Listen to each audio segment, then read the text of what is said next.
Naglabas na po ang korte ng desisyon regarding sa NCAP. Ipapatupad po ulit ng MMDA ang no contact apprehension policy. Wala na po tayong magagawa kundi antayin ang magiging resulta at ang magiging problema ang dulot nito sa atin. Tulad ng example, pinahiram natin yung sa ating sasakyan or motor at lumabag sa batas trapiko na sakop ng NCAP. Tayo pa rin pong may-ari or rehistradong may-ari ang magkakaroon ng responsibilidad sa traffic violation na hindi naman natin ginawa.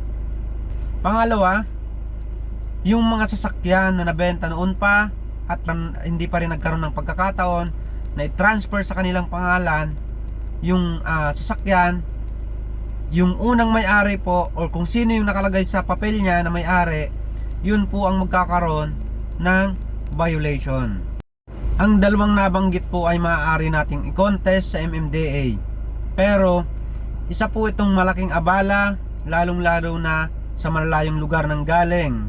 Example, Visayas, Mindanao, na napunta lang dito sa Manila tapos nagkaroon ng violation sa NCAP. Ito po ay napakalaking abala.